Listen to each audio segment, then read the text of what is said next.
So, so guys, this is Rapheka. Yeah. Rapheka will tell us a story of migration that is kind of unique, a direction that is not the regular direction we see every day, especially for those of us from West Africa.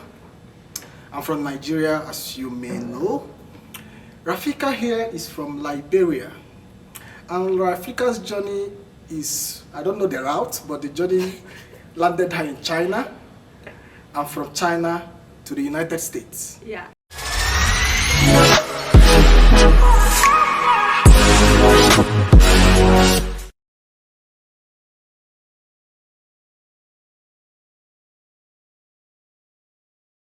Genius channel, welcome back once again. We have Rapheka with us. Please repeat that. Hey guys, welcome to my YouTube Genius YouTube channel. I said repeat the gesture. you start welcoming them to your YouTube channel. Whose YouTube channel is Genius YouTube channel. So guys, this is Rapheka. Yeah. Rapheka will tell us a story of migration that is kind of unique, a direction that is not the regular direction we see every day, especially for those of us from West Africa. I'm from Nigeria, as you may know. Rapheka here is from Liberia. And Rapheka's journey is, I don't know the route, but the journey landed her in China, and from China to the United States. Yeah. So we'll start with Rapheka. Why China? How China? Where China? Do you speak Mandarin? I speak a little bit. Greet us in Mandarin first. Look, no. We'll start with the where you're from. So let's start with that. Okay. Do you want me to in English or Chinese? no. Are you from China? You're in Liberia anyway. Okay. Any local way. Yeah. So as Genius mentioned, I'm Rapheka and I'm from Liberia. I was born in Habil, Margibi. So it's not really like the capital of Liberia. Yeah, I was born in one of the counties.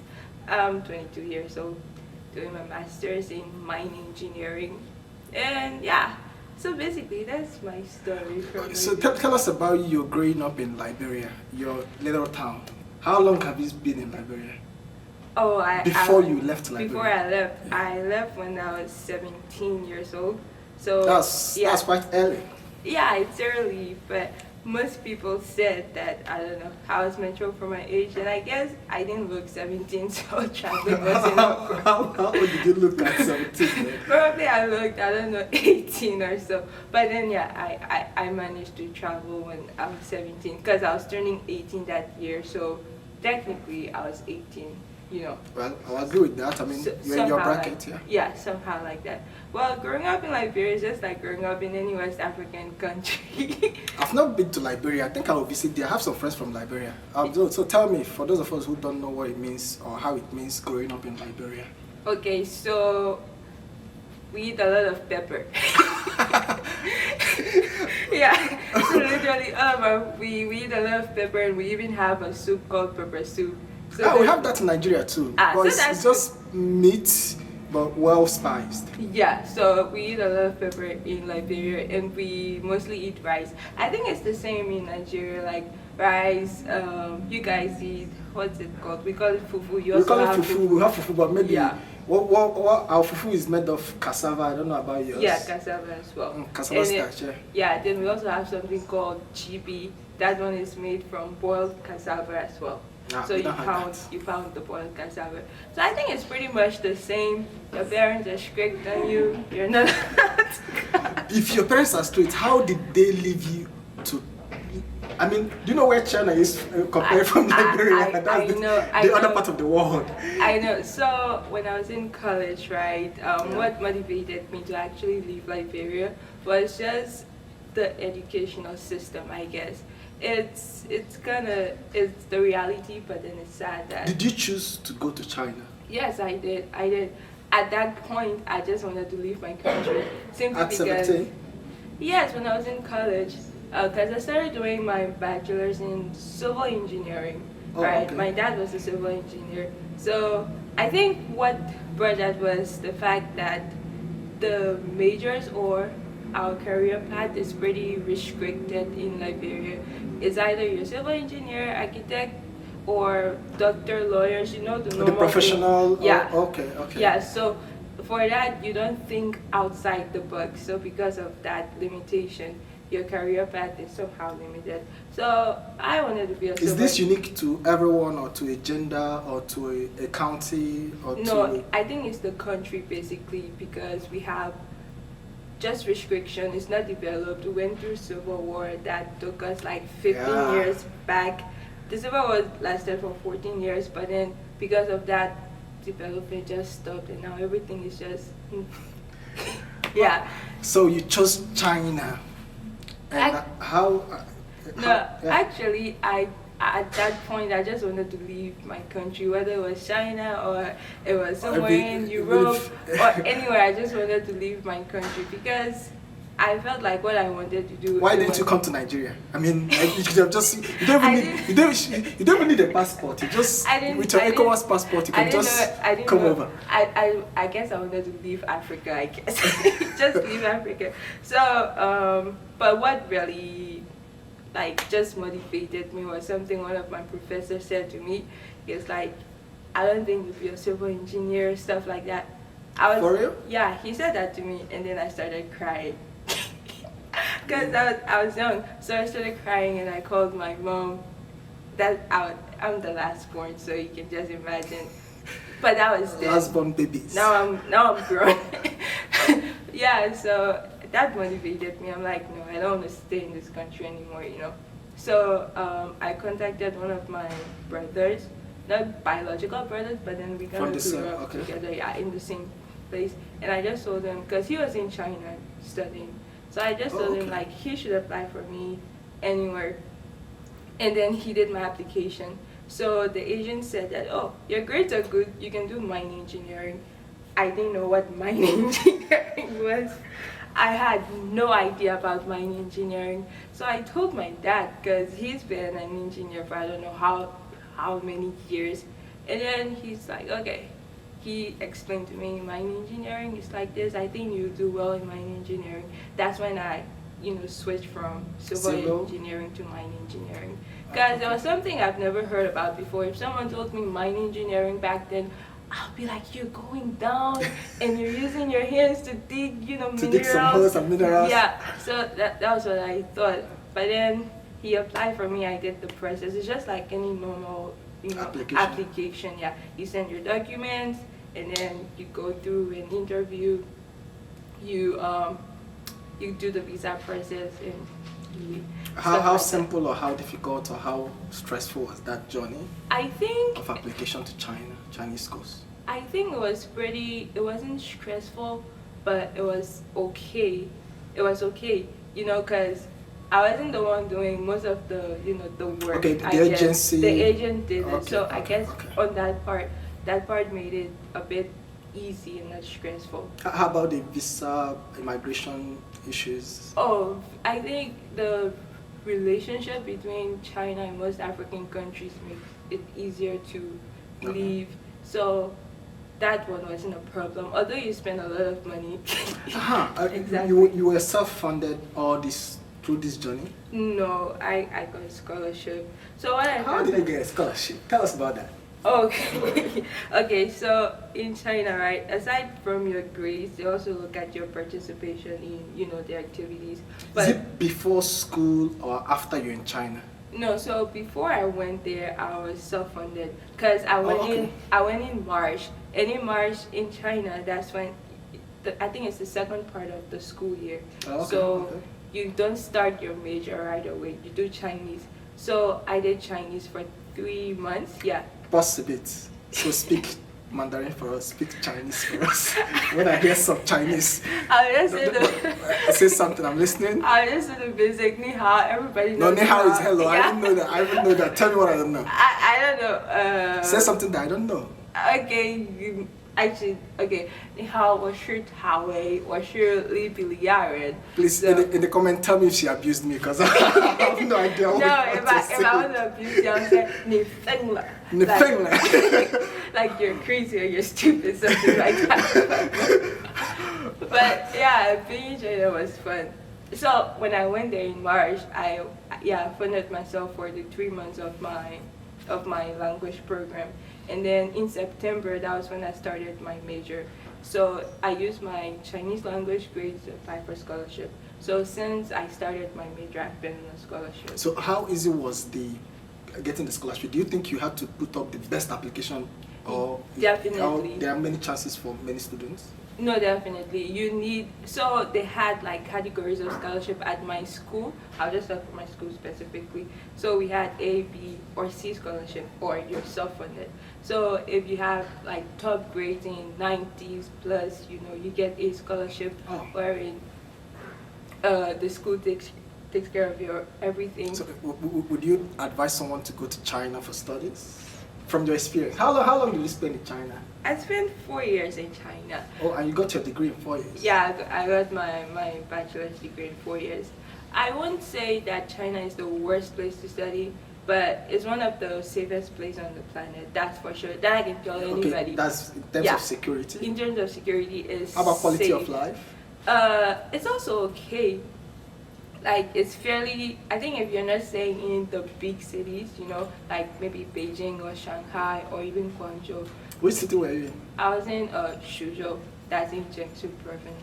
It's actually one of the cheapest cities in China, and culture-wise, it's very diverse. Food is nice, so most people who come to Suzhou, just for the food, to see whatever sites they had there, and just explore.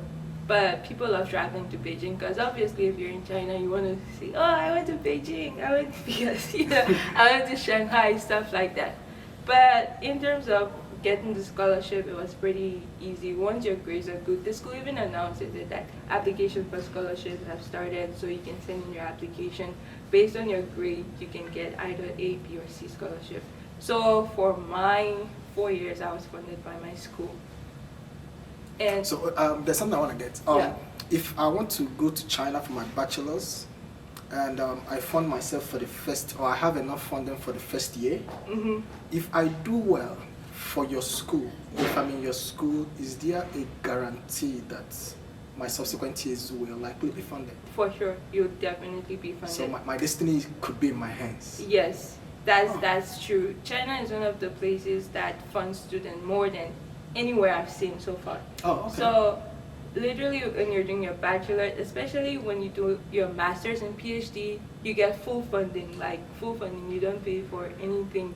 You just have to go to school basically. So master's and PhD, but it's one of the countries that really supports students. But before you left, for the migration purposes, did you need to show that you have enough money for 4 years? Yes, you had to provide your bank statement. Will it cover for 4 years, or it's just for the first 1 year? No, I think it's just for the first year. They just ask for a bank statement. Should have, I think, 35,000 or 30,000. I don't remember. 30,000 what? I think US dollars. Oh, okay. But then if you were to convert it, that's a lot of money in Chinese, Chinese yuan. It's a lot of money. Because I think $100 was like 600 something. When you were there? Yeah. So it was pretty easy if you have US dollars to convert to Chinese. So let's talk about your experience in China. What was it like, a West African lady, young woman living in China? You were a teenager then. You were 18, 19, 20. I mean, what was the experience like? Overall, I would say it was very productive and educative because, I can say I basically matured in China because that's when I turned 20. I didn't even see my parents. Did you ever come back, or it was straight up all Chinese living? I've never been home since I left in 2019. No, but I've never been home. Till today? Yeah, till today. So interesting. How African are you, first of all? We need to understand that part. Do you think you're still a West African Liberian? I am a Liberian. Okay, I will agree on face value. Yeah, I am a Liberian. I am, an African by blood.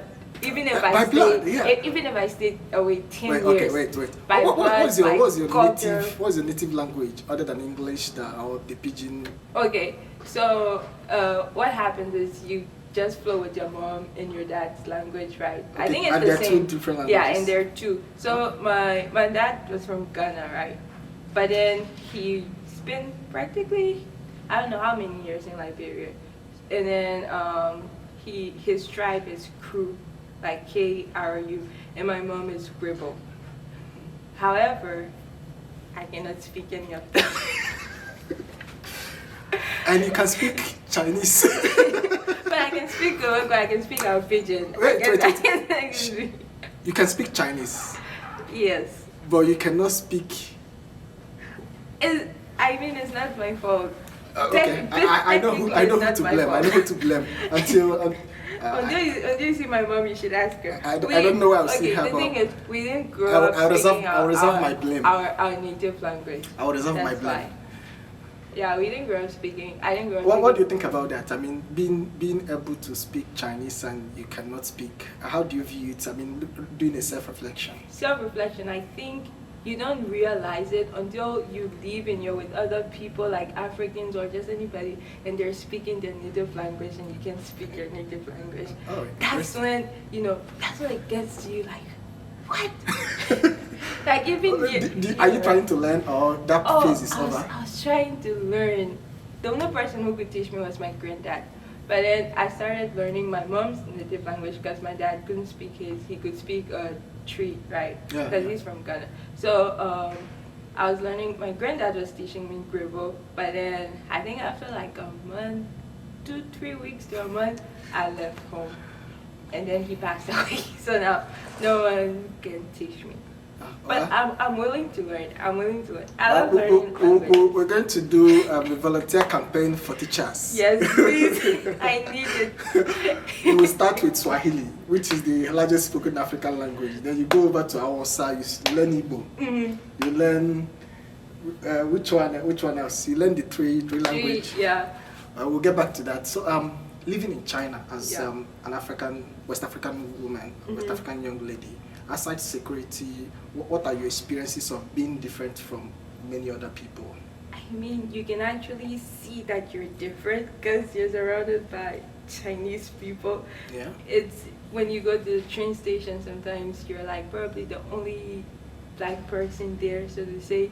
And everybody, one thing I realized was Chinese people, some of them, not all of them, are not like exposed. So if they were to see an African, I'm like, wow. Okay, they've never seen one before. Wigurin is like foreign. They're like, they even be pointing like Wigurin. And even if you're to go with your hair like this, they won't touch your hair. Oh, I see. Like, is it real? Is it real? You know? Well, so, do you feel like a princess or do you feel angry in such situations? There was one of my friends who said Chinese people make you feel like you're Beyonce. Because it's true, when you go somewhere, everybody is looking at you. But sometimes it gets annoying when, they start you don't want that attention. Yeah. Okay. And they're secretly taking your pictures. And Chinese people don't know how to gossip.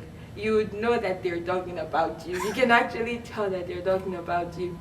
Interesting. Yeah, so that was something that I found different. Like, even our hair, they'll be asking if your hair is real, if they see you. They'll even want to take pictures with you, like, can I take a picture with you, stuff like that. Because some of them, in certain areas of China, they've never seen, like, an African before, even a black person before. So is that, do you think that's curiosity of a people who haven't seen these people, or do you think that's a sort of racism?